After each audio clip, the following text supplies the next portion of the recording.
Claramente en la conversación de esta mañana, Daniel Núñez señalaba que el comando de Kast lo que quiere es inhabilitarlo a usted como candidato a la presidencia. A propósito de test de drogas, ficha clínica, ¿qué hará usted al respecto? ¿Cuál será su respuesta? Gabriel Boric, buenos días. Hola Maru, hola Tonka, no sé si Tonka está por ahí, ¿sí? Hola diputado. Saludarla. Hola a todos quienes nos están viendo. Perdonen si me pego un bostezo, estoy un poquito cansado, llegué ayer tarde a la casa del debate. Por favor, que los debates lo hagan más temprano, porque además hay mucha gente que los quiere ver, que se queda dormida con razón, porque tiene que trabajar al día siguiente. Así que lo hemos dicho. Estamos hablando de eso. Estamos hablando de eso. Sí, por favor. Ya, dicho eso, pasando a la pregunta, mira. Kast tiene un estilo de provocaciones y de hacer show, de instalar muchas mentiras. Ayer dijo por lo menos 3 mentiras en el debate, que son bastante inaceptables. Yo no quiero caer en ese show. Yo no tengo ningún problema en hacerme un test de drogas, yo no consumo drogas, no tengo ningún problema en hablar de salud mental públicamente si está preocupado de eso o quiere estigmatizar a la gente que tiene problemáticas vinculadas a la salud mental. Yo privadamente hay que hablar de salud mental en serio. Lo que quiere lo quiere es efectivamente, claro, que uno haga alusión a condición mental privada en aras a una transparencia, y lo que señala Daniel Núñez es que lo que está instalando el comando de Kast es procurar inhabilitarlo como candidato. Por eso, ¿verdad?, la interpelación a usted. Sí. Sí, es que, mira, sabes que, Amaro, el estilo de este señor es, insisto, tratar de ir siempre a los extremos, generar odio, generar rechazo. No sé si tú has visto la actitud que tienen los activistas de redes sociales de Kast, siempre con insultos muy violentos. Yo llamo a mis seguidores, a quienes nos estén escuchando, a que no caigan en los insultos ni en las agresiones, porque así no vamos a construir nada. Tenemos que hablar propositivamente de cuáles son nuestras ideas. Tenemos un buen programa, tenemos buenas ideas, hablemos de eso, hablemos en positivo, transmitamos la esperanza a quienes nos están viendo en la casa. Dicho eso, yo insisto, yo no consumo drogas, no tengo ningún problema en hacer un test, no voy a hacer un show televisivo para eso, para darle el gustito a Kast, pero estamos evaluando cuál es la mejor forma de transparentar. Yo tengo las manos y los pulmones limpios, me fumo un pucho de vez en cuando, pero más allá de eso, nada más, así que pueden estar muy tranquilos. Pero ahí la pregunta concreta, candidato. Usted dice no tiene ningún problema con hacerse el examen, pero ¿se lo va a hacer? Lo vamos a evaluar con nuestro equipo. Lo que yo no quiero es participar de un show televisivo respecto a... y que eso generar un debate permanente en torno a aquello. Entonces, a mí me interesa salir del tema rápido. Yo no, insisto, no tengo ningún problema. Estoy plenamente tranquilo respecto a mis hábitos, así que ahí la gente puede estar tranquila y le vamos a demostrar de que puede estar... A propósito del nivel de agresividad y confrontación que vimos en la jornada de anoche, cada uno de los candidatos tuvieron epítetos fuertes y hubo palabras de un lado hacia el otro lado y así viceversa. ¿Gana la política, ganan ustedes, gana la ciudadanía con esa actitud? Tonka, yo creo que eso es parcialmente cierto, porque si tú revisas el intercambio que tuve con Jasna Proboste, fue un intercambio constructivo en donde cuando a mí me tocó preguntarle a ella, le pregunté sobre temas que tenemos en común. Cultura, le pregunté sobre infancia. Pero eso fue una estrategia, ¿o no? No es una estrategia, fue algo que pensé en ese momento justamente para evitar lo que tú me estás señalando, de que la política es solamente confrontación. Yo creo que en la política también tenemos que buscar los puntos en que estamos de acuerdo, porque para poder construir las grandes transformaciones que estamos buscando, tenemos que buscar grandes acuerdos para poder darle estabilidad a esas transformaciones. Lo mismo con Marco Enríquez tuvimos un diálogo respecto al tema de crecimiento que creo que fue constructivo. Lo que pasa es que, claro, José Antonio Kast, yo por cierto que me voy a enfrentar con firmeza y con ideas. Lo que pasa es que, claro, diputado, el día de mañana Jasna Proboste y también Marco Enríquez Ominami van a nutrir su candidatura si usted pasa una segunda vuelta, como también nutriría usted la suya si es que ellos pasan a una segunda vuelta. De ahí el guante blanco. Y la pregunta que invita es ¿cuánto hay de acuerdo previo en un debate de no estar siendo tan confrontacionales entre aquellos que están ideológicamente más o menos en la misma vereda? ¿Hablan entre ustedes? ¿Pactan estrategia? Amaro, mira, sí, sería bueno, qué bueno que me lo preguntas. Cero. Yo no tuve ninguna conversación previa ni con Jasna ni con Marco, ninguna. Acá esto no es una cuestión de estrategia y de hacer una suerte de cachetadas de payaso y una pantomima respecto a lo que queremos. A mí me interesa defender en debates como este convicciones, plantear ideas. Es lo que traté de hacer ayer. La pregunta que le hice a Yasna fue genuina, porque en los debates muchas veces no se habla de temas que quedan muy en segundo lugar, de cultura, de ciencia, de deporte, de infancia. Entonces me parecía que era un momento importante, en vez de confrontar y buscar que Yasna, que es mi adversaria en la contienda presidencial, pisara un palito o tratar de hacernos una zancadilla, conversáramos de los puntos que tenemos en común. Si la gente quiere que nos pongamos de acuerdo, porque tenemos que construir un Chile más grande, más unido para todos. Y eso por lo menos es mi espíritu. Usted también dijo después en la conferencia de prensa que estaría dispuesto a hacerse todos los test cuando Kast traiga sus 21 millones de dólares desde Panamá a Chile. Claro. Sí, mira, es que, insisto, el tema de los test yo creo que es parte de la estrategia de José de hacer de esto un show televisivo. Vamos a ver cuál es la mejor manera de mostrar total transparencia ante la ciudadanía para que no tenga ninguna duda, sin hacer el punto de transformar esto en un espectáculo de las características que él espera. Pero yo a quienes nos están escuchando les puedo decir que pueden tener plena confianza de que vamos a actuar con total transparencia respecto a todos estos temas y que soy una persona sana. Me falta hacer un poquito de deporte, el ritmo de la campaña a veces lo impide. Espero poder salir a trotar y jugar fútbol de nuevo, pero más allá de eso pueden tener confianza de que estoy bien. Solamente para establece que hay tres... Solamente para que quede claro, usted estaría dispuesto entonces a hacerse ese test de drogas, ¿verdad? Lo acaba de decir, pero sin entrar en un show televisivo, un show comunicacional. El tema de su ficha clínica, solamente para que quede súper claro, el tema de su ficha clínica, ¿le parece que debería quedar en el ámbito privado? ¿Le parece que deberían todos los candidatos transparentar esa información? ¿Qué piensa usted hoy? Mira, sobre esto yo no tengo problemas de ser totalmente transparente. Mi ficha clínica, ¿qué es lo que va a decir? Para que la gente sepa y cuando eventualmente se publique. Va a decir de que tuve una caída hace 4 años en donde me fracturé la clavícula y se me quebró en 3 partes la clavícula, tuve una operación ahí. Y que estuve internado por trastorno obsesivo compulsivo en el Hospital Horvitz de la Universidad de Chile el año 2018. Y que afortunadamente, gracias a que pude acceder a tratamiento, hoy día tengo un TOC absolutamente controlado y que me permite ser completamente funcional y por lo tanto yo he dicho que hay que hablar de salud mental. Eso es lo que vas a decir en mi ficha clínica. No tengo problema en transparentarla porque no he tenido mayores problemas. Cuando chico creo que tuve una enfermedad de falta de glóbulos blancos a los 2 años, o de glóbulos blancos o rojos, la verdad no me acuerdo, cuando era muy chico. Pero no tengo ningún problema en transparentar eso. Mi punto es que el objetivo con el cual el señor Kast termina haciendo esto es tratar de estigmatizar. Porque él sabe que yo he hablado de salud mental y a mí generalmente sus bots en redes sociales me tratan de loco, de que debiera estar en un manicomio, de que falta litio y eso finalmente termina estigmatizando a mucha gente que padece de enfermedades vinculadas a la salud mental y que no tiene acceso a tratamiento. Entonces yo le digo, tomémonos un poquito más en serio este debate. Si quiere hablar de salud mental, hablemos en serio, con propuestas, pensando en la gran crisis de salud mental que tenemos el día de hoy en nuestro país y no para tratar de hacer un punto político menor tratando de con estas zancadillas. Yo no tengo problema en transparentar todas mis cosas, Tonka, vamos a ver cuál es el mejor mecanismo de hacerlo para hacerlo de manera responsable. Lo entiendo y se entiende finalmente el origen porque usted ha transparentado parte del tema de su salud mental, pero cuando lo miran a usted y le dicen ¿te tendrías que hacer un test de droga o estarías dispuesto a hacer un test de droga? ¿Por qué cree usted que todas las miradas van hacia usted? ¿Lo estigmatizan de alguna manera? ¿Por qué se genera esa mirada y todos van hacia usted cuando se habla de drogas? No es solo hacia mí. Varias veces lo han propuesto en el Congreso. De hecho, el primero que lo propuso fue, si mal no recuerdo, ¿quién era? Errázuriz o Francisco Javier Errázuriz en los 90. Y tuvieron una polémica con Alamán. Después otra persona dijo que se consumía cocaína en el Congreso. La diputada Guzmán. Quizás algunos dicen... La diputada María Pía Guzmán.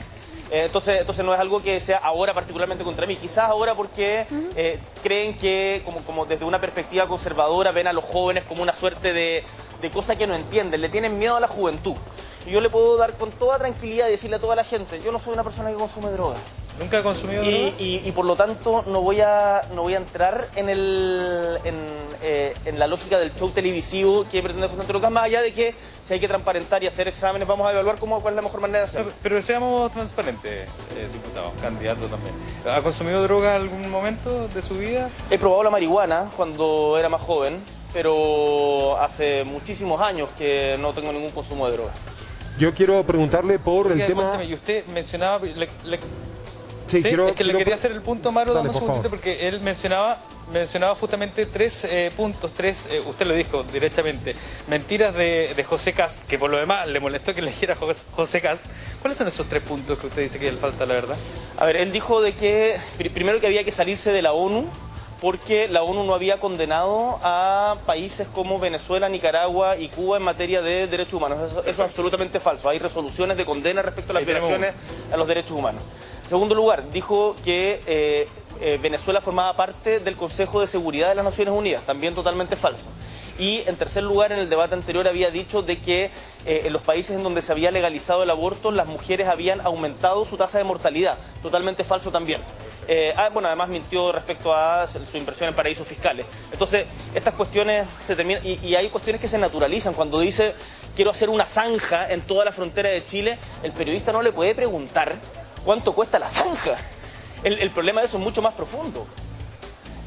¿Cómo es posible que quiera seguir las mismas políticas de Donald Trump? Nosotros lo que tenemos que hacer es construir una migración ordenada, poner en cero la migración irregular, pero para eso no hay que seguir estas políticas que finalmente terminan violando los derechos humanos de la gente. Tengo justamente quería preguntarle al respecto, porque tengo un problema con la conversación. Ayer, en torno a la migración, eran los migrantes regulares, regularizados, pero, a ver, la mayoría de estos migrantes no están precisamente en condición de gente regularizada. ¿Y por qué? La razón es muy sencilla. El sueldo, ¿verdad?, de un venezolano es entre 2 a 4 dólares. El costo de un pasaporte por persona son 200 dólares. Mucha de esta gente también llega indocumentada. No se aborda bajo esa perspectiva de que el grueso de estos migrantes tienen ese problema de fondo. ¿Qué hacer al respecto? Por cierto, Mario, y por eso lo que nosotros proponemos es hacer una migración regular, ordenada. Por ejemplo, en el caso de las visas de trabajo, hoy día en el sector de la agricultura se requiere mano de obra, se requiere trabajo. Y se pueden crear visas especiales para las industrias, para los sectores industriales que requieren ciertos tipos de trabajo, y eso que nos permita tener una migración ordenada en los lugares donde se necesita y donde pueda haber trabajo. Y donde no, sencillamente no se puede. Y por eso nosotros lo que hemos dicho es que hay que establecer cuotas a nivel latinoamericano, y esto tenemos que abordarlo más allá de los límites del Estado-Nación. Este es un problema global en el mundo. La migración más grande que tenemos en el mundo hoy día es de Siria hacia Turquía y hacia el oeste. La segunda es la de Venezuela, un tremendo tema para toda América Latina. Y la migración de los venezolanos se está concentrando en Colombia, en Perú y en Chile. Y tenemos muchos otros países en la región que, con un poco de generosidad, podríamos, en el fondo, diluir esa migración para que podamos otorgarle los derechos que le corresponden a cada ser humano. Pregunta, ¿por qué no se piensa, por ejemplo, en generar, porque a veces en Chile, claro, se ven los problemas como si fueran propios y nadie más los ha tenido en ninguna otra parte del mundo? Muchas veces se tienen efectivamente campamentos debidamente bien administrados y en condiciones dignas para no tener a migrantes en situación de calle, donde se alberga mancomunadamente a ese grueso de la población para ordenar cuestiones de la sanidad, cuestiones de papeleo y justamente también poder dirimir dónde es que se pueda necesitar fuerza laboral. ¿Por qué no se hace así? Totalmente de acuerdo. Totalmente. Bueno, eso es lo que debiera responder el gobierno de Sebastián Piñera. Totalmente de acuerdo con eso. El gobierno de Sebastián Piñera ha tenido un pésimo desempeño en materia migratoria. Bueno, como en casi todas las áreas, y lo que nosotros proponemos también es justamente lo que tú dices, crear albergues temporales que permitan distribuir de mejor manera la migración y hacerla a nivel colaborativo con el resto de los países de América Latina. Nadie está migrando por placer, lo decían ayer en el debate, una bebé de 9 meses falleció en este contexto. Así es. Entonces, tenemos que hacerlo de una manera ordenada, que sea regular, con albergues. De hecho, el gobierno se negó a construir un albergue que fue una recomendación de los organismos de Naciones Unidas vinculados al tema de migración. Se puede hacer mejor. Yo he conversado con los alcaldes del norte de Chile, con el gobernador de la región de Tarapacá, con José Miguel Carvajal, con el alcalde de Calama, con el gobernador de Antofagasta, con el alcalde de San Pedro, de Atacama, y el gobierno no había conversado con ellos. Entonces, el nivel de irresponsabilidad es tremendo. Yo creo que las cosas se pueden hacer diferentes, se pueden hacer de manera ordenada. Yo lo que invito a la gente es a un cambio en orden, con certidumbre, porque lo peor que podemos hacer hoy día es mantener el statu quo. Diputado, candidato, bueno, no tiene monitor, pero le voy a leer un titular que tenemos acá en nuestra pantalla gigante. Entre 13, la sección política, Fiscalía y apertura de investigación por Dominga. 2 puntos. Presidente Piñera tiene la calidad de imputado. ¿Cuál es su opinión con respecto a lo que está viviendo hoy el presidente el presidente Piñera? ¿Cómo queda entonces afectada la institución de la presidencia con respecto a lo que estamos revisando en esta jornada y en este titular en particular? No, es tremendamente grave. Hoy día estamos ante una situación que es una vergüenza internacional para Chile, en donde tenemos un presidente que está siendo investigado por cohecho, por negociación incompatible, y además en el caso de la minera Dominga, que es de una destrucción ambiental que generaría tremendos efectos en un lugar único como es el archipiélago de Humboldt, Punta de Choros, en la comuna de Liguera. La verdad es que esto es una vergüenza para Chile, por eso nosotros hemos decidido presentar una acusación constitucional para ejercer nuestro rol fiscalizador y que las responsabilidades se hagan valer, tanto en la justicia como está llevando la Fiscalía, como también en el ámbito político acá en el Congreso. Y ahí los candidatos del gobierno, tanto José Antonio Kast como Sebastián Sichel, ojalá no traten de mandatar a sus parlamentarios como lo hicieron en otros temas para votar en contra, independiente de los hechos que son bastante claros. Hay un grupo armado que se ha tomado la reserva Altos de Pemeue. Me está diciendo usted que con esa imagen sostenida a lo largo de estos últimos días, su alcance y su aproximación a ese conflicto, cuando tienes a personas que no están reconociendo ni siquiera, ¿verdad?, la capacidad del Estado chileno de mantener territorialmente íntegra su condición, ¿su aproximación, candidato, sería conversar? Amaro, yo creo que la ley hay que cumplirla, y con quienes violan la ley uno no puede decirles, mire, usted está violando o no está violando la ley. Con la ley hay que cumplirla y el Estado de Derecho hay que aplicarlo. Y en eso un presidente no tiene que tener dudas. El punto es que el conflicto entre el Estado chileno y el pueblo nación mapuche es mucho más profundo que la toma de ese fondo en particular o otro evento en particular. Y para solucionarlo no sirve más violencia. Cuando hablan de militarización de la Araucanía, al final lo que están diciendo es elevar los niveles de violencia en la zona. Y lo que nosotros hemos propuesto es un camino distinto. Un camino de conversación con un pueblo que históricamente, en los 500 años que hay registros de los diálogos del pueblo mapuche, primero con el Imperio Español, después con el Estado chileno, siempre ha tenido disposición de conversar. Siempre ha tenido disposición de conversar. Entonces, a nosotros nos parece de que si iniciamos el camino de reconstrucción de las confianzas, tal como lo hicimos recién en Río Bueno, conversando con una serie de loncos, machis, puerquenes, para poder entender cuáles son las demandas, en particular respecto a las demandas territoriales, las demandas respecto de autonomía del territorio, las demandas respecto a el cuidado de la naturaleza. Hay una cuestión que desde la cosmovisión occidental o chilena no se entiende bien, que es que el pueblo mapuche no está buscando aprovecharse de la naturaleza para acumular y destruir. Y eso nosotros debiéramos tener un poquito más de humildad y aprender también de esa cultura. Porque para poder enfrentar el que quizás es el desafío más grande de nuestra generación, que es la crisis climática, tenemos que relacionarnos de una manera distinta con la naturaleza, como lo hace el pueblo mapuche. Diputado, disculpa, Tonka, es que anoche la pregunta directa era si es que usted lo desalojaría o no. Yo lo que señalo es que si hay infracción de la ley, hay que hacer cumplir la ley. Ese es mi punto. Si hay infracción de la ley, hay que hacer cumplir la ley. No conozco el caso en específico, tendría que ver los detalles del caso en específico, pero yo no voy a dudar en aplicar la ley. Ahora, la lógica de... Y la ley se aplica con la fuerza pública. La lógica de más violencia sencillamente no sirve. Yo quiero iniciar otro camino que es de construcción de confianzas, que va a ser largo, que no va a ser fácil, pero claramente lo que se ha hecho hasta ahora es un camino que no está funcionando y que ya sabemos los resultados. La última pregunta para el diputado candidato, que sabemos que tiene que volver a sus labores. Bueno, usted está encabezando las encuestas, lo más seguro es que pase a segunda vuelta. Ojalá no me conteste como candidato, pero ¿usted cree, su olfato político dice, que se va a enfrentar en segunda vuelta con Sichel o con Kast? O con Yana Proboste también quizás. Yo no descarto ninguna de las alternativas. Voy a debatir con quien sea necesario. Yo creo que a Chile le haría mal que una postura de ultraderecha que quiere salirse de la ONU, que quiere perseguir a los activistas de izquierda en el continente, recordando los peores tiempos de las dictaduras latinoamericanas, que quiere cerrar el Instituto Nacional de Derechos Humanos y que más encima evade impuestos en paraísos fiscales, sea el representante de la derecha en Chile. Yo esperaría una derecha más democrática y por lo tanto, independiente de qué es lo que me conviene más electoralmente. ¿Y qué le conviene más electoralmente? Yo creo que hay que pensar en el bienestar del país. Y para mí el bienestar del país está por sobre los intereses electorales. Mira, ahí los análisis, esto más allá de lo que diga yo, los análisis dicen de que Kast puede tener un techo X y que por lo tanto uno sería eventualmente más fácil de esa manera. Yo no creo en esas cuestiones tampoco. Pero a mí lo que me interesa es el bienestar del país, porque acá el Chile al final es país multicultural, en donde conviven muchas naciones, pero es un país en que tenemos que estar unidos. Y yo creo que la figura de José Antonio Kast no contribuye a esa división, y con el resto de los candidatos podemos tener un debate en términos difíciles, marcando nuestras diferencias, pero mucho más democrático y constructivo.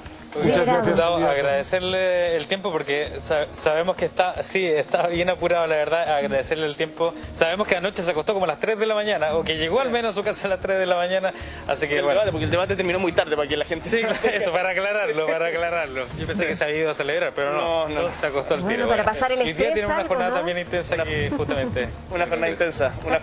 ¿Perdón, Tonka? No, que para pasar el estrés, pues. Para pasar el estrés, me dice la Para Tonka. pasar el estrés. Algo, obvio, ¿no? Si no fue un debate intenso. Muchas gracias, diputado. Que esté muy bien. Gracias, Gracias por candidato. dedicarse. Un gusto. Muchas gracias. Chao, Tonka.